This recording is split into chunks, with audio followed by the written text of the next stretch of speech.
চরম অবহেলায় ৮ দিন ট্র্যাজেডি। এসি বন্ধে অক্সিজেন কমে যাওয়ায় ৬ নবজাতকের মৃত্যু। চিকিৎসার জন্য উপযুক্ত নয় ভবনটি। কেন লাইসেন্স বাতিল নয়, কারণ দর্শানোর নোটিশ।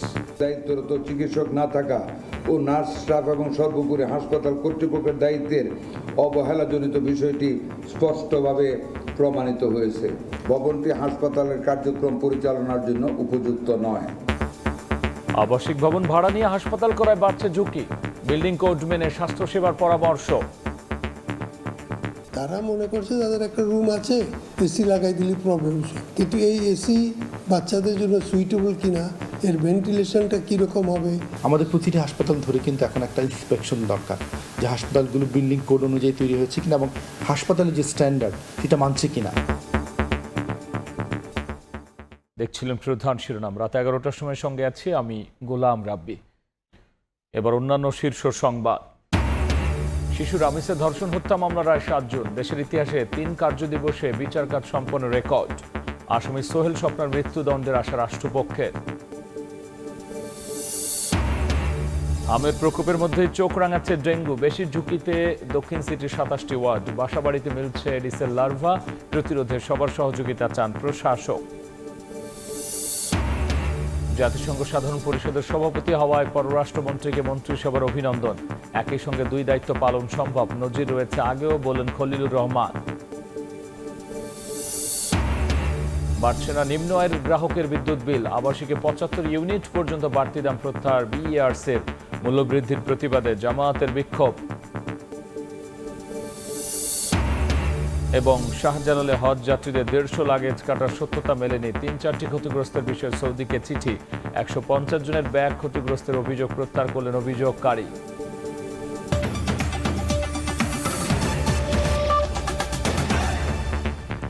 হাসপাতাল কর্তৃপক্ষের চরম অবহেলার কারণেই ঘটেছে 8 দিন ট্র্যাজেডি। ছোট কক্ষে এসি বন্ধ থাকায় অক্সিজেন কমে যাওয়ায় মারা যায় 6 নবজাতক। তদন্ত প্রতিবেদন প্রকাশকালে স্বাস্থ্যমন্ত্রী বলেছেন, 8 দিন হাসপাতালের ভবনটি চিকিৎসা কার্যক্রম পরিচালনার জন্য উপযুক্ত নয়। এদিকে 8 দিনের 6 নবজাতক মৃত্যুকে কেন হাসপাতালটির লাইসেন্স বাতিল হবে না জানতে চেয়ে কর্তৃপক্ষকে কারণ দর্শানোর নোটিশ দিয়েছে স্বাস্থ্য অধিদপ্তর। 27 মে রাজধানীর মগবাজারের 8 দিন হাসপাতালে 6 নবজাতকের অস্বাভাবিক মৃত্যু আলোড়ন তোলে দেশব্যাপী। এ ঘটনায় হাসপাতাল কর্তৃপক্ষের অবহেলাকে দায়ী করেন অভিভাবকেরা। নড়ে চড়ে বসে সরকার। 1 জুন ঘটনা তদন্তে 3 সদস্যের কমিটি গঠন করে স্বাস্থ্য মন্ত্রণালয়। কমিটি গঠনের 3 দিনের মাথায় প্রতিবেদন প্রকাশ করে মন্ত্রণালয়। প্রতিবেদনে বলা হয়, পোস্ট অপারেটিভ কক্ষে এসি বন্ধ থাকায় নবজাতকের মৃত্যু হতে পারে। এছাড়াও ছোট বদ্ধ কক্ষে অতিরিক্ত রোগীর উপস্থিতি ছিল না বাতাস চলাচলের ব্যবস্থা। এমন 5টি কারণ শনাক্ত করা হয়েছে তদন্ত প্রতিবেদনে। এই মৃত্যুর দায় এড়াতে পারে না 8 দিন হাসপাতাল কর্তৃপক্ষ বলে জানালেন স্বাস্থ্যমন্ত্রী। তদন্ত কমিটি সর্বসম্মতিক্রমে এই সিদ্ধান্তে উপনীত হয়েছে যে 6 জন নবজাতকের আকস্মিক মর্মান্তিক মৃত্যুর ঘটনায় উক্ত হাসপাতালে বর্ণিত সময় দায়িত্বরত চিকিৎসক না থাকা ও নার্স স্টাফ এবং সর্বোপরি হাসপাতাল কর্তৃপক্ষের দায়িত্বের অবহেলাজনিত বিষয়টি স্পষ্টভাবে প্রমাণিত হয়েছে। প্রতিবেদনে আরও বলা হয়, 8 দিন হাসপাতালের ভবনটি হাসপাতাল পরিচালনার জন্য উপযুক্ত নয়। হাসপাতালের বিরুদ্ধে কি ব্যবস্থা নেওয়া হবে রোববারের মধ্যে সিদ্ধান্ত নেওয়া হবে বলে জানান মন্ত্রী। ভবিষ্যতে বেসরকারি হাসপাতালের লাইসেন্স দেওয়ার সময় ভবন পরিদর্শনের সুপারিশ করেছে তদন্ত কমিটি। পুরা হাসপাতালে 200-র উপরে রোগী আছে। পুরা হাসপাতালটা অলনে ছাড়েন আমরা বন্ধ করতে পারি না। তদন্ত কমিটির পরে আমরা বসে শাস্তির বিধান কি আছে সেটা আমরা নিশ্চিত করব। রবিবারের ভিতরে আমরা সিদ্ধান্তে পৌঁছব। শিশু মৃত্যুর ঘটনায় যারাই দায়ী থাকুক তাদের দৃষ্টান্তমূলক বিচার চান সন্তানহারা বাবা মা। আমার সুস্থ বাচ্চা তো এরকম অসুস্থ হইয়া মৃত্যু বাচ্চা যে নিয়ে আসতে হবে, আমি তো এটা কখনো ভাবিনি। তাদের আমি উচিত সঠিক বিচার চাই। এটা সরকারের কাছে আমার আবেদন, আপনারা ওই বিচার ইয়াটা নেবেন। মেডিকেলের কর্তৃপক্ষের দায়িত্ব যে এটা মেনটেন করা, ঠিক মতন পরিচালনা করা। যদি পরিচালনায় ঠিক মতন যদি এরা না করে, তাইলে আমি তো টুয়েন বেবি হারাইছি, আরো যে মানুষের যে বাচ্চাগুলো যে হারাইছে এগুলো কেমনে মেনে নেওয়া যায়? একটার পর একটা বাচ্চা মৃত্যুর কোলে ঢলে পড়তে আছে, বমি করতে আছে আর নীল হয়ে যেতেছে। এদিকে ৮ দিনে ৬ নবজাতকের মৃত্যুর ঘটনায় কর্তৃপক্ষকে কারণ দর্শানোর নোটিশ দিয়েছে স্বাস্থ্য অধিদপ্তর। কেন হাসপাতালটির লাইসেন্স বাতিল করা হবে না ৭২ ঘন্টার মধ্যে সেই জবাব চাওয়া হয়েছে। সানবীর রূপল, সময় সংবাদ, ঢাকা। আবাসিক ভবন ভাড়া নিয়ে যত্রতত্র গড়ে উঠছে বেসরকারি হাসপাতাল, বাড়ছে ঝুঁকি। ৮ দিনের ঘটনাকে আমলে নিয়ে সারা দেশে অনিয়ম চিহ্নিত করে ব্যবস্থা নেওয়ার পরামর্শ জনস্বাস্থ্য বিশেষজ্ঞ ও নগর পরিকল্পনাবিদের। তারা বলছেন, পুরানো বা আবাসিক ভবন ভাড়া নিয়ে হাসপাতালে রূপান্তরিত করে সেবা দেওয়া বন্ধ করতে হবে। বিল্ডিং কোড মেনে হাসপাতালের জন্য নির্মাণ করতে হবে আলাদা ভবন। মাসুদুর রহমানের রিপোর্ট। রাজধানীর ৮ দিন হাসপাতালে ৬ নবজাতকের মৃত্যুর ঘটনায় করা তদন্ত প্রতিবেদনে হাসপাতাল কর্তৃপক্ষের দায়িত্বে চরম অবহেলা পেয়েছে কমিটি। পুরনো ভবনে ভেন্টিলেশন সুবিধা না রেখেই পোস্ট অপারেটিভ ওয়ার্ড নির্মাণ করেও এসি বন্ধ রাখায় দমাটকে ঝরেছে ৬টি নিষ্পাপ প্রাণ। এমন ঘটনায় বেসরকারি চিকিৎসা ব্যবস্থা নিয়ে উঠেছে নানা প্রশ্ন। নগর পরিকল্পনাবিদরা বলছেন, আবাসিক ভবন নয়, বিল্ডিং কোড মেনে হাসপাতালের জন্য বানাতে হবে আলাদা ভবন। সুপ্রশস্ত করিডোর, রুমগুলোতে প্রাকৃতিক ভেন্টিলেশনের ব্যবস্থা, এসি লাগানোর আগে অবশ্যই রোগীদের সহনশীলতা চিন্তা করতে হবে। পোস্ট অপারেটিভ থিয়েটার যেখানে রোগীরা ক্রিটিক্যাল অবস্থায় থাকে, সেখানে কিন্তু তার internal air quality monitoring system থাকতে হবে। কোনো কারণে এয়ার কোয়ালিটিতে যদি কোনো ধরনের লিকেজ হয়ে যদি গ্যাস বা অন্য কিছু আসে, তখন যেন ইমার্জেন্সি অ্যালার্ম বাজতে পারে। আবার যদি আমার অ্যালার্ম বাজলো, আপনি সেই এয়ারটাকে ভালো করার জন্য আপনার আলো বাতাস ঢোকার জন্য জানালা খোলার মতো ব্যবস্থা, এগুলো বেসিক যেই হাসপাতাল তৈরি করতে গেলে করতে হয়, কিন্তু দুর্ভাগ্যজনক হচ্ছে বেসিক জিনিস উপেক্ষিত। জনস্বাস্থ্য বিশেষজ্ঞরাও বলছেন, বেসরকারি হাসপাতালগুলো মুনাফার লোভে জনসেবা ভুলে যান। নির্মাণের পর রোগীর চাপ বেড়ে গেলে আশপাশের ভবন ভাড়া নিয়ে রূপান্তরিত করেন হাসপাতালে। সেখানে রুমে এসি স্থাপন করেন ঠিকই, কিন্তু ভেন্টিলেশনের চিন্তা করেন না। Private sector is always for profit. নতুন একটা কাজ করার চেয়ে সেই জিনিস তারা চিন্তা করেনি। তারা মনে করছে তাদের একটা রুম আছে, এসি লাগাই দিলে প্রবলেম সব। কিন্তু এই এসি বাচ্চাদের জন্য সুইটেবল কিনা, এর ভেন্টিলেশনটা কীরকম হবে, ইলেকট্রিফিকেশনটা ঠিক আছে কিনা। ৮ দিনের ঘটনাকে আমলে নিয়ে সারা দেশে নজরদারি বাড়িয়ে অনিয়ম চিহ্নিত করে ব্যবস্থা নেওয়ার পরামর্শ জনস্বাস্থ্য বিশেষজ্ঞ ও নগর পরিকল্পনাবিদের। প্রতিটি হাসপাতাল ধরে কিন্তু এখন একটা ইন্সপেকশন দরকার, যে হাসপাতালগুলো বিল্ডিং কোড অনুযায়ী তৈরি হয়েছে কিনা এবং হাসপাতালের যে স্ট্যান্ডার্ড সেটা মানছে কিনা। এবং এটা ধরলে দেখা যাবে যে অনেক হাসপাতালে কিন্তু দেখা যাবে যে হাসপাতাল হিসেবে অপারেট করার মতো যোগ্য না। পাড়ায় পাড়ায় আপনার ক্লিনিক তৈরি হচ্ছে, এটা তো হতে পারে না। সুতরাং এই জিনিসগুলো যদি সরকার এখন থেকে উপযুক্ত প্রিভেনশন না করে, তাহলে কিন্তু এগুলো আরও বাড়তে পারে। এখনই গুরুত্ব না দিলে ভবিষ্যতে আরও বড় দুর্ঘটনা ঘটতে পারে বলে আশঙ্কা বিশেষজ্ঞদের। মাসুদুর রহমান, সময় সংবাদ, ঢাকা। শিশু রামেসের ধর্ষণ হত্যা মামলার রায় ৭ জুন। আসামি সোহেল রানা ও তার স্ত্রী স্বপ্নার সর্বোচ্চ শাস্তি মৃত্যুদণ্ড চেয়েছে রাষ্ট্রপক্ষ। এর আগে এই মামলায় যুক্তিতর্ক শেষ করেন উভয় পক্ষের আইনজীবীরা। দেশের ইতিহাসে মাত্র ৩ কার্যদিবসে বিচার কাজ শেষ করার রেকর্ড তৈরি করল মামলাটি। মাত্র ৩ দিনে বিচারের শেষ প্রান্তে রামিসা ধর্ষণ হত্যা মামলা এখন অপেক্ষা রায়ের। বৃহস্পতিবার ঢাকার শিশু সহিংসতা দমন ট্রাইব্যুনালে যুক্তিতর্ক উপস্থাপন করেন রাষ্ট্র ও আসামি পক্ষের আইনজীবীরা। রাষ্ট্রপক্ষ থেকে বলা হয়, ঘটনাস্থলে সোহেল স্বপ্না ছাড়া আর কাউকে দেখেননি সাক্ষীরা। এছাড়া ১৬৪ ধারায় স্বীকারোক্তিমূলক জবানবন্দিতেও প্রধান অভিযুক্ত সোহেল তৃতীয় ব্যক্তির নাম উল্লেখ করেননি। আদালতকে বিভ্রান্ত করতেই সোহেল হঠাৎ তৃতীয় ব্যক্তির নাম নিচ্ছে বলে মন্তব্য করেন রাষ্ট্রপক্ষের আইনজীবী। 164 কনভেনশনে কোথাও তিনি ডলার নামক শব্দটি উচ্চারণ করেননি। আসামি যে ডলার শব্দটি ব্যক্তি হিসাবে বলেছে, এটা হয়তো জেলখানায় থাকার কারণে কোনো কুচক্র বা কুচক্রী ব্যক্তি যিনি জেলখানায় তাকে বুদ্ধি দিয়েছেন সেটা দিতে পারেন এবং তার ফলে এটা বলতে পারেন। সাক্ষ্য বিশ্লেষণ করে রাষ্ট্রপক্ষের আইনজীবী বলেন, ময়নাতদন্তে রামিসাকে ধর্ষণের প্রমাণ পাওয়া গেছে। পানি দিয়ে ধুয়ে ফেলায় ডিএনএ স্যাম্পল পাওয়া না গেলেও এক্ষেত্রে ময়নাতদন্তই প্রাধান্য পাবে বিচারে। 2 আসামি মৃত্যুদণ্ডের আবেদন করেন তিনি। স্বপ্না যখন ফ্ল্যাটে ছিলেন যে কোনো পদক্ষেপ নিতে পারতেন। ফর এক্সাম্পল, দরজা খুলে চিৎকার করতে পারতেন, জানালা দিয়ে চিৎকার করতে পারতেন। মা যেহেতু ছিল, সচেতন হয়ে সবাই মিলে প্রিভেন্ট করতে পারত। প্রসিকিউশন উইথ হাম্বল সাবমিশন আদালতের নিকট 2 জনেরই সিভিয়ার পানিশমেন্ট চেয়েছি আমরা। আত্মপক্ষ সমর্থনে দোষ স্বীকার করে ক্ষমা চেয়েছিল সোহেল, তাই সংক্ষিপ্ত যুক্তিতর্ক উপস্থাপন করেন সরকার নিযুক্ত আসামিপক্ষের আইনজীবী। এ সময় তিনি আদালতের কাছে সোহেলের যাবজ্জীবন ও স্বপ্নার 7 বছরের কারাদণ্ডের আবেদন করেন।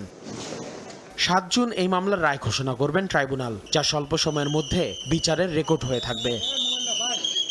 আসিফ মোহাম্মদ সিয়াম, সময় সংবাদ, ঢাকা। চট্টগ্রামের বাকুলিয়া 3.5 বছরের শিশুকে ধর্ষণের ঘটনার মাত্র 13 দিনের মাথায় আদালতে চার্জশিট জমা দিয়েছে পুলিশ। এই মামলায় একমাত্র অভিযুক্ত মনির হোসেন। ধর্ষণের প্রমাণ মিলেছে বলে জানিয়েছে পুলিশ। ধর্ষণের ঘটনার মাত্র 13 দিনের মাথায় তদন্ত প্রতিবেদন দিতে সক্ষম হলো পুলিশ। চট্টগ্রামের বাকুলিয়ায় 3.5 বছরের শিশুকে ধর্ষণের অভিযোগে বৃহস্পতিবার বিকেলে আদালতে চার্জশিট দাখিল করা হয়। এ ঘটনায় একমাত্র অভিযুক্ত মনির হোসেন শিশুটিকে ধর্ষণ করেছিল এমন প্রমাণ মিলেছে বলে জানিয়েছে পুলিশ। মেডিকেল রিপোর্ট পেয়েছি, 22 ধারা আছে, 164 আছে। আমরা এগুলোর বেসিসে চার্জশিট দিয়েছি।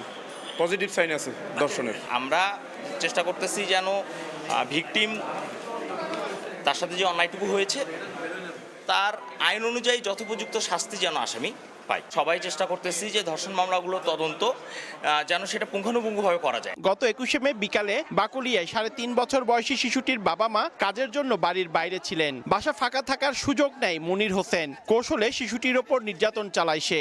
খবরটি দ্রুত এলাকায় ছড়িয়ে পড়লে বিক্ষুব্ধ জনতা অভিযুক্ত মনিরকে স্থানীয় মাদ্রাসায় আটকে রাখে। তাকে ছিনিয়ে নিতে পুলিশের গাড়িতে আগুন দেয় উত্তেজিত জনতা। এ সময় রণক্ষেত্রে পরিণত হয়েছিল পুরো এলাকা। ঘটনার পরদিন মেয়ের বাবা বাদী হয়ে থানায় মামলা করেন। এছাড়া পুলিশের কাজে বাধা, গাড়িতে আগুন দেওয়ার ঘটনায় অপর আরও একটি মামলায় 15 জনকে গ্রেফতার করা হয়। পার্থপ্রতিম বিশ্বাস, সময় সংবাদ, চট্টগ্রাম। ঝিনাইদহের 7 বছরের শিশুকে ধর্ষণ চেষ্টার অভিযোগে অভিযুক্তকে পিটিয়ে হত্যা করেছে স্থানীয়রা। পুলিশ জানায় সদর উপজেলার ঝিনুকমালা আবাসনের বাসিন্দা বিল্লাল হোসেন বিকেলে এক শিশুকে মিষ্টি কিনে দেওয়ার প্রলোভন দেখিয়ে ঘরের মধ্যে নিয়ে ধর্ষণ করার চেষ্টা করে। শিশুটির চিৎকারে স্থানীয় লোকজন ছুটে আসলে অভিযুক্ত বিল্লাল পালানোর চেষ্টা করে। এই সময় বিক্ষুব্ধ জনতা থেকে গণপিটুনি দিলে গুরুতর আহত হয়। সেখান থেকে উদ্ধার করে ঝিনাইদহ সদর হাসপাতালে ভর্তি করা হয়। সন্ধ্যায় চিকিৎসাধীন অবস্থায় মারা যায় সে।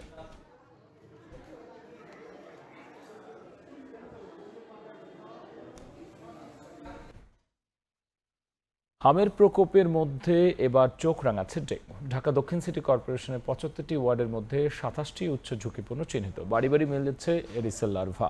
জরিপে উঠে এসেছে এমন তথ্য। ডেঙ্গু প্রতিরোধে সমন্বিত উদ্যোগে জোর দক্ষিণ সিটির প্রশাসকের। চলতি বছর মৌসুম শুরুর আগেই চোখ রাঙাচ্ছে ডেঙ্গু। গত কয়েক বছরের তথ্য বিশ্লেষণে দেখা যায় দেশে ডেঙ্গুতে মৃত্যুর প্রায় অর্ধেকই ঢাকার 2 সিটিতে। এর মধ্যে দক্ষিণ সিটি কর্পোরেশনে মৃত্যুর হার তুলনামূলক বেশি। তাই এবার বর্ষা মৌসুমের আগেই ডেঙ্গু নিয়ে নড়ে চড়ে বসেছে সিটি কর্পোরেশন। এডিস মশাবাহিত ডেঙ্গু ও চিকুনগুনিয়া রোগ প্রতিরোধে দক্ষিণ সিটির 75টি ওয়ার্ডের 2238টি বাড়িতে জরিপ কার্যক্রম পরিচালনা করে ডিএসসিসি। সাকসেসফুলি সেই জরিপটা বৃহস্পতিবার ঢাকা দক্ষিণের নগর ভবনে জরিপের ফলাফল প্রকাশ ও পরবর্তী পরিকল্পনা তুলে ধরে প্রশাসক জানান দক্ষিণ সিটির 281টি বাড়িতে পাওয়া গেছে লার্ভা। এর মধ্যে 87% লার্ভাই এডিস মশার। দক্ষিণ সিটির 27টি ওয়ার্ড ডেঙ্গুর উচ্চ ঝুঁকিতে বলে জানান তিনি।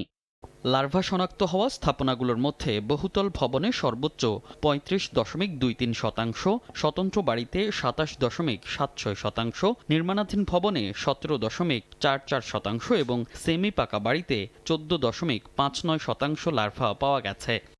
জরিপের ফলাফলে আরও দেখা যায় প্লাস্টিকের ড্রামে জমে থাকা পানিতে 8.89%, মেঝেতে জমে থাকা পানিতে 12.26% এবং বালতিতে জমে থাকা পানিতে 10.34% এডিস মশার প্রজনন ক্ষেত্র শনাক্ত হয়েছে।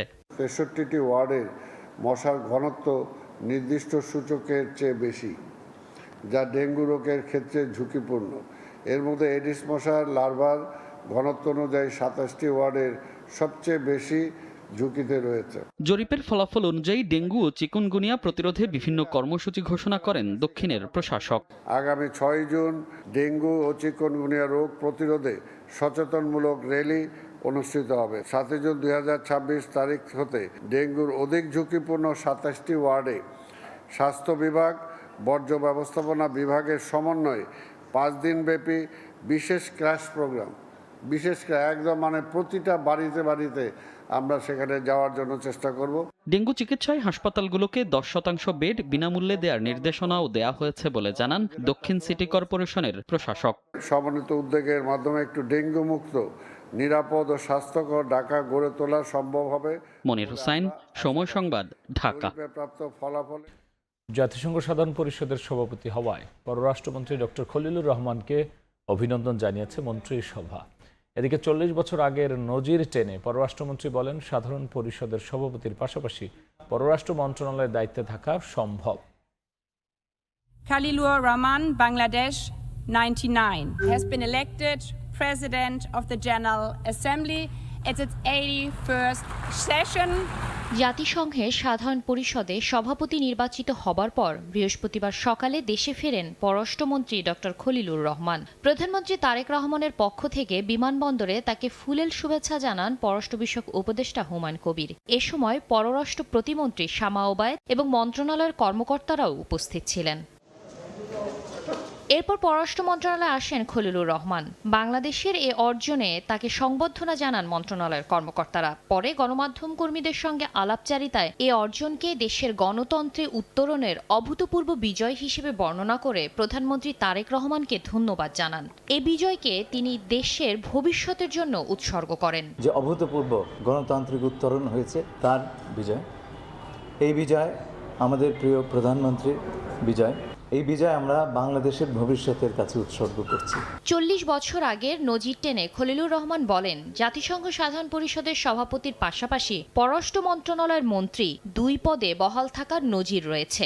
জনাব হুমায়ুন রশিদ চৌধুরী সাহেব আমাদের প্রাক্তন পররাষ্ট্রমন্ত্রী এই জাতিসংঘের সাধারণ পরিষদের সভাপতি নির্বাচিত হয়েছিলেন। 2 পদেই পূর্ণকালীনভাবে কাজ করতে পেরেছেন। সেই সময় সেটা ইন্টারনেট পূর্বযুগ ছিল। আজকে কিন্তু আপনি সিজলেসলি দুটো কাজ করতে। গত 2 জুন জাতিসংঘ সাধারণ পরিষদের 81তম অধিবেশনের সভাপতি নির্বাচিত হন পররাষ্ট্রমন্ত্রী ডক্টর খলিলুর রহমান। এই জাতিসংঘের শাতিলা শারমিন, সময় সংবাদ, ঢাকা। প্রধানমন্ত্রী তারেক রহমানের সভাপতিত্বে তিস্তা মহাপরিকল্পনা বাস্তবায়ন সংক্রান্ত সভা অনুষ্ঠিত হয়েছে। সচিবালয়ের মন্ত্রী পরিষদ বিভাগে প্রধানমন্ত্রীর দফতরে এই বৈঠক অনুষ্ঠিত হয়। বৈঠকে তিস্তা মহাপরিকল্পনা বাস্তবায়ন, অর্থায়ন ও সমীক্ষা বা প্রকল্প বাস্তবায়ন সম্ভাব্যতা যাচাই সহ বেশ কিছু গুরুত্বপূর্ণ বিষয়ে আলোচনা হয় বলে জানা গেছে। এ সময় দুর্যোগ ব্যবস্থাপনা ও ত্রাণ মন্ত্রী আসাদুল হাবিব দুলু, পানি সম্পদ মন্ত্রী শহীদুদ্দিন চৌধুরী অ্যানি, প্রতিমন্ত্রী ফরহাদ হোসেন আজাদ ও প্রধানমন্ত্রীর উপদেষ্টা ডাক্তার জাহিদুর রহমান উপস্থিত ছিলেন। মাননীয় প্রধানমন্ত্রী তাগিদ দিয়েছেন, উনিও ইতিমধ্যে ঘোষণা করেছেন যে এই তিস্তা মহাপরিকল্পনা আমাদের যে কাজটি সম্পন্ন করা দরকার খুব দ্রুততম সময়ের মধ্যে কবে নাগাদ করতে পারবো। সেই হিসাবে আমরা আজকে এই মিটিংটা করে খুব পজিটিভলি জনস্বার্থে যা দরকার তিস্তা পাড়ের যারা বসবাস করেন তাদের জন্য, দেশের জন্য, সেটিকে আমরা প্রায়োরিটি দিচ্ছি। মিডিয়ায় জামাতের ক্ষমতায় যাওয়ার হাইপ উঠলেও মানুষ বিএনপিকে বেছে নিয়েছে বলে মন্তব্য করেছেন দলের মহাসচিব ও এলজিআরডি মন্ত্রী মির্জা ফখরুল ইসলাম আলমগীর। বলেন, আধিপত্যের বাইরে গিয়ে নিজের পায়ে দাঁড়ানো ছিল জিয়াউর রহমানের স্বপ্ন। সেই পথে হাঁটছেন প্রধানমন্ত্রী তারেক রহমান। নিজ দেশের স্বার্থকে প্রাধান্য দিয়ে সব দেশের সঙ্গে বাংলাদেশ বন্ধুত্বপূর্ণ সম্পর্ক রাখতে চায় বলে জানিয়েছেন তথ্যমন্ত্রী। সহযোগিতার ধারণাকে এগিয়ে নিয়ে যাওয়া, ভারত, চীন, যুক্তরাষ্ট্র কিংবা রাশিয়ার সঙ্গে কূটনৈতিক সম্পর্ক বজায় রাখতে ভেবেচিন্তে এগোচ্ছে সরকার। স্বার্থ নষ্ট হয় এমন কোনো পদক্ষেপ নিতে চায় না বাংলাদেশ। চায়নার সাথে সুসম্পর্ক করেন। জিয়াউর রহমানের শাহাদাত বার্ষিকী উপলক্ষে বৃহস্পতিবার প্রেস ইনস্টিটিউট বাংলাদেশ পিআইবির আলোচনায় উঠে আসে তার স্বাধীন কূটনীতি প্রসঙ্গ। এতে তথ্য ও সম্প্রচার মন্ত্রী বলেন, নিজেদের স্বার্থ বজায় রেখেই সব দেশের সঙ্গে বন্ধুত্বপূর্ণ সম্পর্ক রাখতে চায় বাংলাদেশ। আমদানির উৎস চীন, ভারত, রপ্তানির ডেস্টিনেশন ইউরোপ, আমেরিকা, এবং আমার রেমিটেন্সের উৎস হচ্ছে মধ্যপ্রাচ্য, এবং আমার বিদ্যুৎ এবং জ্বালানির ক্ষেত্রে মধ্যপ্রাচ্য, বিশেষ করে কাতার। অন্যদিকে হচ্ছে আপনার রাশিয়ার $1 billion nuclear power plant project. আমাকে এমন একটা নীতি বের করতে হবে এই সমস্ত কম্পোনেন্টকে আমি যাতে অ্যাসেম্বল করতে পারি। ভারতের মতো উদীয়মান শক্তি, তার যদি কোনো সমস্যা থেকে থাকে আমার টার্মস অ্যান্ড কন্ডিশনে তার সমস্যার সমাধান করতে আমি প্রস্তুত। কিন্তু টার্মস অ্যান্ড কন্ডিশনটা আমার ইন্টারেস্টটা কনফার্ম করতে হবে। স্থানীয় সরকার মন্ত্রী মির্জা ফখরুল ইসলাম আলমগীর বলেন, দেশকে আধিপত্য মুক্ত রাখতে তিনি তারেক রহমানের নেতৃত্বে আশাবাদী। বাংলাদেশ যেভাবে দেখতে চায় বাংলাদেশকে মানুষ, বাংলাদেশকে যে সমস্ত প্রভাবের বাইরে, আধিপত্যের বাইরে কি আমরা আমাদের নিজেদের পায়ে নিজেরা দাঁড়াবো, সেই বিষয়টা দেখতে চায় বাংলাদেশের মানুষ। তিনি সবার সঙ্গে মিত্রতা সৃষ্টি করার চেষ্টা করেছেন এবং বেশিরভাগ ক্ষেত্রে সফল হয়েছেন এবং সেই সফলতা নিয়ে তিনি সামনের দিকে এগিয়ে গেছেন। আমরা বিশ্বাস করি যে তারেক রহমান সাহেব তার নেতৃত্বে বাংলাদেশকে সেদিকে এগিয়ে নিয়ে যেতে সক্ষম হবেন। জামায়াতের ক্ষমতায় যাওয়ার হাইপ তোলা হলেও উদার গণতান্ত্রিক দল হওয়ায় দেশের জনগণ বিএনপিকে বেছে নিয়েছে বলেও মন্তব্য করেন মির্জা ফখরুল। নির্বাচনে আমাদের বুদ্ধিজীবীরা পত্রপত্রিকা মিডিয়াতে একটা হাইপ উঠিয়ে দিয়েছিল, যেখানে জামাতে ইসলাম ক্ষমতায় চলে যাচ্ছে, তারা সবচেয়ে বেশি ভোট পেয়ে তারা নির্বাচনে জয়লাভ করবে। মানুষ কিন্তু ভুল করলো না, মানুষকে ঠিকই তাদেরকে বাদ দিয়ে দিল, দিয়ে বিএনপিকে বেছে দিল। কেন? কারণ বিএনপি প্রতিনিধিত্ব করে একটা উদার গণতান্ত্রিক রাজনীতি। এর আগে 1976 থেকে 1981 পর্যন্ত বিভিন্ন পত্রিকায় শহীদ রাষ্ট্রপতি জিয়াউর রহমানের কর্মমুখর সময়ের প্রতিবেদনের প্রদর্শনীতে যোগ দেন সরকারের দুই মন্ত্রী। মুরসালিন হক জুনায়েদ, সময় সংবাদ, ঢাকা।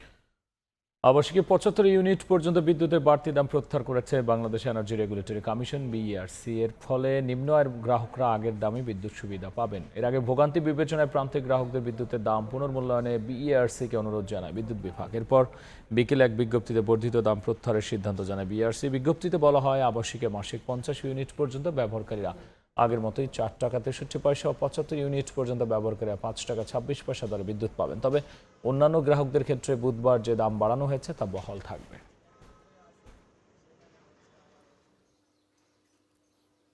0 থেকে 50 এবং 0 থেকে 75 যেটা আছে, এটা যে বর্ধিত মূল্যটা প্রত্যাহার করা হয়েছে, আগের দাম বহাল থাকবে। সরকার কোনো ওয়াদাই রক্ষা করতে পারছে না বলে অভিযোগ করেছেন জামায়াতের সেক্রেটারি জেনারেল মিয়া গোলাম পারওয়ার। রাজধানীতে বিদ্যুৎ ও জ্বালানি মূল্য বৃদ্ধির প্রতিবাদ কর্মসূচিতে তিনি অভিযোগ করেছেন, জনগণের ওপর চাপ বাড়িয়ে অর্থনীতি রক্ষার চেষ্টা করছে সরকার। বিদ্যুৎ ও জ্বালানির মূল্যবৃদ্ধির প্রতিবাদে বাংলাদেশ জামায়াতে ইসলামের বিক্ষোভ মিছিল রাজধানীর বায়তুল মোকাররম থেকে শুরু হয়ে বিজয়নগর গিয়ে শেষ হয় মিছিলটি। মিছিল পূর্ব সমাবেশে নেতারা অভিযোগ করেন, অর্থনৈতিক খাতে ফ্যাসিবাদের দোসরদের পুনর্বাসন করা হচ্ছে। মানুষের কোনো সমস্যার সমাধান করার জন্য সরকারের কোনো পদক্ষেপ আছে বলে আমরা মনে করি না। বাংলাদেশ ইসলামী ব্যাংকের গভর্নর করেছেন এমন ব্যক্তিকে যিনি ফ্যাসিবাদের আমলে হাসিনা নিয়োগ করা লোক। আন্তর্জাতিক বাজারে তেলের পরিস্থিতি স্বাভাবিক থাকার পরও বাংলাদেশে এক মাসে 2 বার জ্বালানি তেলের মূল্য বৃদ্ধি করা হলো। তারা আজকে গ্রাহক লেভেলে প্রায় 17% মূল্য বৃদ্ধি করেছে, আর পাইকারি 20% করেছে। এই অন্যায্য মূল্য বৃদ্ধি অবিলম্বে প্রত্যাহার করতে হবে। সমাবেশে দলটির সেক্রেটারি জেনারেল মিয়া গোলাম পরোয়ার অভিযোগ করেন, জনগণের কাছে দেয়া কোনো ওয়াদাই রক্ষা করতে পারছে না সরকার। বৈষম্যহীন বাংলাদেশ, মানবিক বাংলাদেশ, দুর্নীতি দলীয়করণের বিরুদ্ধে নতুন বাংলাদেশ, যত কথা ওনারা বলেছেন সবটা থেকে মুখ ফিরিয়ে তারা ব্যর্থতায় তারা চরমভাবে পর্যবসিত হয়েছে। জনগণের সাথে তারা দ্বিচারিতা করে ওয়াদা ভঙ্গ করেছেন, ব্যর্থ হয়েছে। রাজধানী ছাড়াও দেশের সব বিভাগীয় ও জেলা শহরে একই দাবিতে সমাবেশ ও বিক্ষোভ মিছিল করেছে জামায়াতের নেতাকর্মীরা। শফিক মুন্সি, সময় সংবাদ। বিদ্যুতের দাম বাড়ানোর সমালোচনা করেছেন এনসিপি নেতারা। বৃহস্পতিবার সন্ধ্যায় বাংলা মোটরে দলটির কেন্দ্রীয় কার্যালয়ে জাতীয় যুবশক্তি আয়োজিত সেমিনারে সরকারের সিদ্ধান্তের সমালোচনা করেছেন তারা। এনসিপি নেতারা বলেছেন, সরকার পতিত আওয়ামী লীগের পথে হাঁটছে, এভাবে চললে সরকারের পরিণতিও আওয়ামী লীগের মতো হবে বলে হুঁশিয়ারি দিয়েছেন তারা। সেমিনারে আসন্ন বাজেটে তরুণদের প্রাধান্য দেওয়ার আহ্বান জানিয়ে জনবান্ধব বাজেট প্রণয়নের দাবি তোলা হয়। এনসিপির মুখ্য সমন্বয়ক নাসিরুদ্দিন পাটোয়ারি অভিযোগ করেন, সরকার আওয়ামী লীগকে পুনর্বাসনের সুযোগ তৈরি করছে। এর বিরুদ্ধে রুখে দাঁড়ানোর হুঁশিয়ারি দেন এনসিপি নেতারা। ব্যাংক থেকে শুরু করে আমাদের অর্থনৈতিক সোর্সিংগুলো কালেক্ট করছেন, এটা তো গরিবের উপরে অনেক বেশি চাপ পড়বে। ক্ষুদ্র ব্যবসায়ী যারা আছে তাদের উপরে চাপ পড়বে। শেখ হাসিনা কোনো ক্ষুদ্র ব্যবসায়ীকে সুযোগ দেয় নাই, যারা ব্যবসায়ী তাদেরকে কোনো সুযোগ দেয় নাই। সে বড় বড় হলে বুর্জুয়া গোষ্ঠী সৃষ্টি করেছিল যারা বিদেশে ফ্ল্যাট কিনতো। এই সরকার ওই গোষ্ঠীগুলোকে নিয়ে হলো আবার তার ধান্দাবাতি হলো গুছিয়ে বসাইছে। যেই পরিবর্তনগুলো আনার চেষ্টা করা হয়েছিল বিভিন্ন অধ্যাদেশের মাধ্যমে, জুলাই সনদ, গণভোটের মাধ্যমে, সেটা থেকে আপনি ইউটার্ন নিয়ে আবার শেখ হাসিনার পথেই চলতে চাচ্ছেন। তো ফলে আমরা যেই এক দফা দাবি দিয়েছিলাম যে শেখ হাসিনার পতন এবং ফ্যাসিবাদী ব্যবস্থার বিলোপ, ওই প্রথম পতনটা হয়েছে, ব্যবস্থার বিলোপটা হয় না। ওই ব্যবস্থার উপরে আপনারা এসে বসে গেছেন। তো ওই ব্যবস্থার বিলোপ হবেই। ওই ব্যবস্থার মধ্যে যেই বসে থাকুক, আজকে বিএনপি বসে আছে, কালকে যদি এনসিপিও বসে থাকে, এনসিপিও যদি ওই একই ব্যবস্থার উপরে চলতে চায়, তাহলে এনসিপিকেও বাংলাদেশের মানুষ প্রত্যাখ্যান করবে এবং বিএনপিকেও বাংলাদেশের মানুষ প্রত্যাখ্যান করবে। এখন পদ্ধতিটা কি হবে, উপায়টা কি হবে, এটা হয়তো আমরা সামনের দিনে দেখতে পারবো। Thai Aluminium. The better is now the best.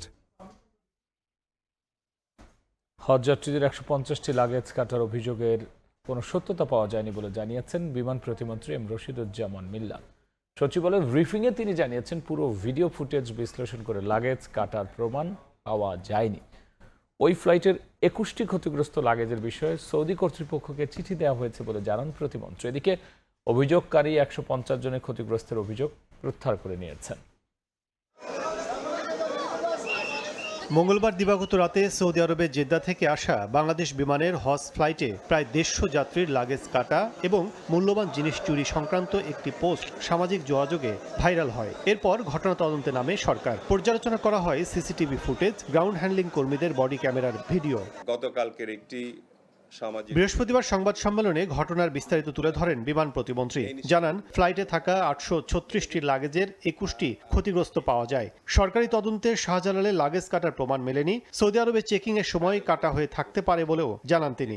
বিমানবন্দরে সিসিটিভি ও বডি অন ক্যামেরার ফুটেজ পর্যবেক্ষণ করে তদন্ত প্রতিবেদন কয়েক ঘন্টার মধ্যেই আমার কাছে কর্তৃপক্ষ পাঠায়। লাগেজ বিমান থেকে নামা থেকে আরম্ভ করে এবং আপনার বেল্ট পর্যন্ত আসার যে টোটাল ভিডিও চিত্রটিও রয়েছে, সেখানে দেখলে আপনারা বুঝতে পারবেন যে এ ধরনের কোনো ঘটনা ঘটেনি। এদিকে ব্রিফিং এর পর ফেসবুকে অভিযোগকারী আমেরিকা প্রবাসী মোস্তফা কামাল পলাশ 150 জনের ক্ষতিগ্রস্তের বিষয়টি প্রত্যাহার করে নেন। স্বীকার করেন, তার বাবা লাগেজে করে জমজমের পানি এনেছিলেন। তবে নিজ অভিজ্ঞতা তুলে ধরে বলেন, উন্নত বিশ্বের কোনো বিমানবন্দরে যাত্রীর অনুপস্থিতিতে লাগেজ কাটা হয় না। বিষয়টি অধিকতর তদন্তের দাবিও জানান তিনি। যাত্রীর অনুপস্থিতিতে কোনো ব্যাগ কোথাও খোলা হয় না। ব্যাগটা যেভাবে যেই কাটুক না কেন, হয় বাংলাদেশ এয়ারলাইন্সের ঢাকা এয়ারপোর্টের লোকজন অথবা সৌদি আরবের অবস্থিত ওই কিন্তু লোক একই বাংলাদেশ এয়ারলাইন্সের কর্মচারী যারা এই কাজটা করছে তাদেরকে সরকারের পানিশমেন্ট আনতে চাই। বিশ্বের অন্যান্য বিমানবন্দর ব্যবস্থাপনার বিষয়ে জানতে চাইলে মুঠোফোনে এভিয়েশন বিশেষজ্ঞ নাফিজ ইমতিয়াজ উদ্দিন জানান, সন্দেহভাজন বা নিষিদ্ধ কোনো পণ্য বা দ্রব্য ফাইনাল স্ক্যানিংয়ে পর্যবেক্ষণে এলে লক খুলে অথবা অন্যভাবে তালাবদ্ধ লাগেজ কেটে সেসব জিনিস বাতিল করে এয়ারপোর্ট কর্তৃপক্ষ। এটা যে ইন্টারন্যাশনাল ল আছে, কম্বিনেশন লক, ওইটা ছাড়া অন্য কোনো লক লাগালে তারা ইচ্ছা মতো তারা ওটা কেটে একদম লকটাকে কেটে খুলে অবজেকশনাল কিছু থাকলে they will either remove the entire bag। বিষয়টি নিয়ে সৌদি আরবের কিং আব্দুল আজিজ বিমানবন্দর কর্তৃপক্ষকে চিঠি দেওয়া হয়েছে বলেও জানায় বিমান মন্ত্রণালয়। কাজল আব্দুল্লাহ, সময় সংবাদ, ঢাকা। অর্থনৈতিক প্রবৃদ্ধির সঙ্গে তাল মিলিয়ে এগোতে পারেনি দেশের পুঁজিবাজার। এর পেছনে বড় দুর্বলতা হিসেবে ভালো মানের তালিকাভুক্ত কোম্পানির ঘাটতিকে দায়ী করেছেন নিয়ন্ত্রক সংস্থা বিএসইসির নবনিযুক্ত চেয়ারম্যান মাসুদ খান। বৃহস্পতিবার দায়িত্ব নেওয়ার প্রথম দিনে মতবিনিময় সভায় বিএসইসিকে সম্পূর্ণ প্রযুক্তি নির্ভর করে বিনিয়োগকারীদের কাছে পুঁজিবাজারকে স্বচ্ছ করার প্রতিশ্রুতি দিয়েছেন তিনি।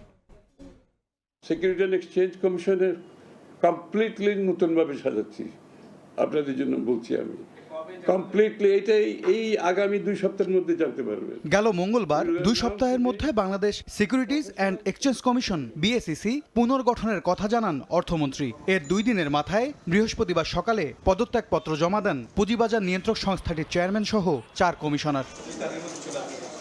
বিকেলেই নতুন চেয়ারম্যান সহ 3 কমিশনার নিয়োগ দিয়ে প্রজ্ঞাপন জারি করে অর্থ মন্ত্রণালয়। এরপরে আগারগাঁওয়ে বিএসইসি ভবনে আসেন তারা। সংবাদ সম্মেলনে একগুচ্ছ সংস্কার প্রস্তাবনা ও প্রতিশ্রুতি তুলে ধরেন নতুন চেয়ারম্যান। স্টক ক্যাপিটাল মার্কেটে যে জানান কাঠামোগত দুর্বলতায় ভালো মানের কোম্পানি পুঁজিবাজারে আসছে না, মুখ ফিরিয়ে নিচ্ছেন বিদেশি বিনিয়োগকারীরাও। বর্তমানে আমাদের পুঁজিবাজারের অন্যতম বড় দুর্বলতা হলো ভালো মানের তালিকাভুক্ত কোম্পানির ঘাটতি। বৃহত্তর অর্থনীতিতে পুঁজিবাজারের অবদানকে সীমিত করেছে।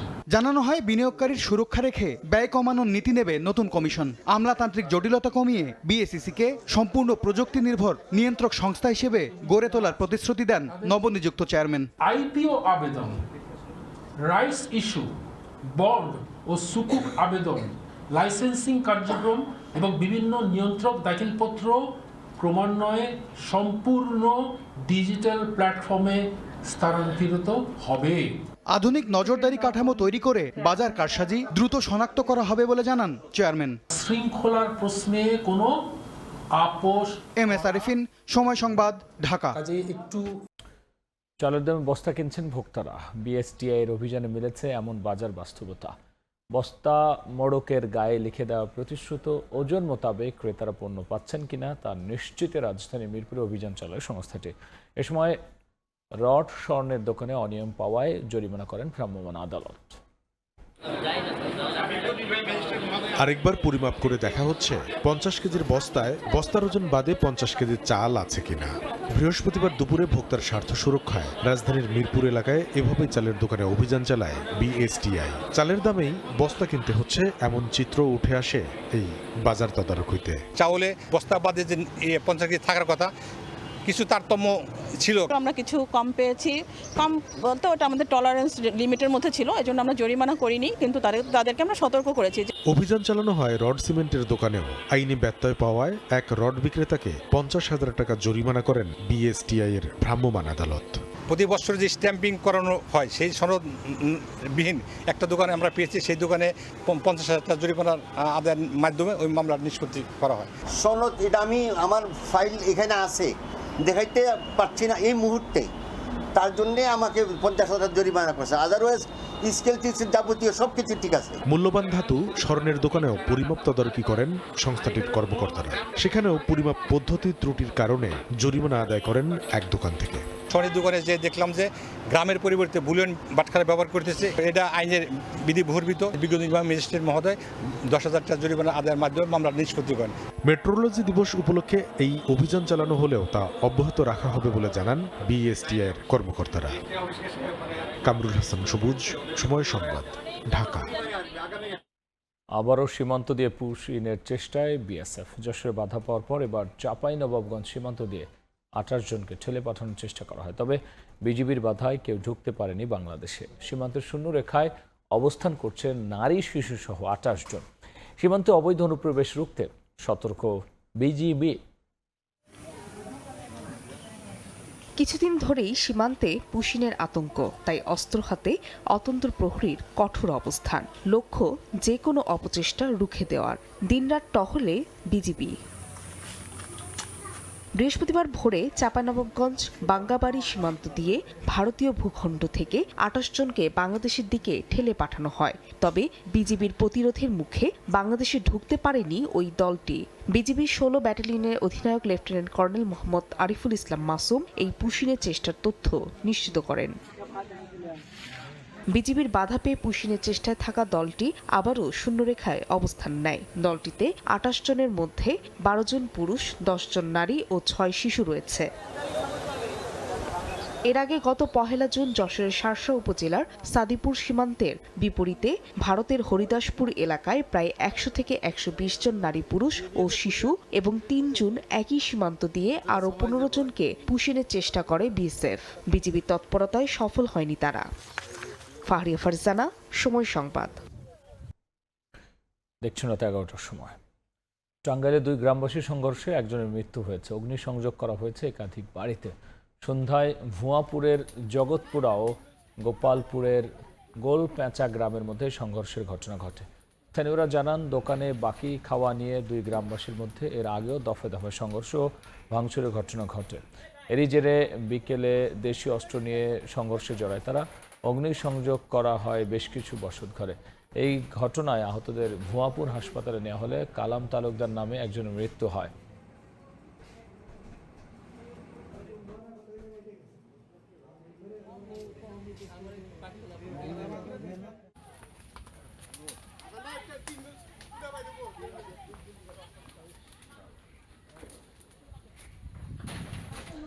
চাঁপাইনবাবগঞ্জের 3 উপজেলায় বজ্রপাতে 3 নারী সহ 5 জনের মৃত্যু। অন্যদিকে নীলফামারী, নাটোর ও দিনাজপুরে বজ্রপাতে নিহত হন আরও 3 জন। পুলিশ জানায়, শিবগঞ্জ উপজেলার বৃষ্টির মধ্যে আম কুড়াতে যান কয়েকজন। এ সময় বজ্রপাত হলে ঘটনাস্থলে 2 নারী ও 1 পুরুষের মৃত্যু হয়। এদিকে সদর উপজেলার আতাহারে বৃষ্টির মধ্যে মাঠে গরু আনতে গিয়ে গুরুতর আহত আব্দুল্লাহ উদ্ধার করে জেলা হাসপাতালে নিয়ে চিকিৎসক মৃত ঘোষণা করে। এছাড়াও নাচুর উপজেলার লাহাপাড়ায় মাঠ থেকে ফেরার সময় বজ্রপাতে মারা যান সুমিয়ারা বেগম। এদিন নীলফামারীর জিমলায় বজ্রপাতে একজন নিহত এবং আরও একজন গুরুতর আহত হন। এছাড়াও দিনাজপুরের বিরল, নাটোরের সিংড়া এবং চুয়াডাঙ্গায় আলমডাঙ্গায় বজ্রপাতে আরও 3 জনের মৃত্যু হয়েছে।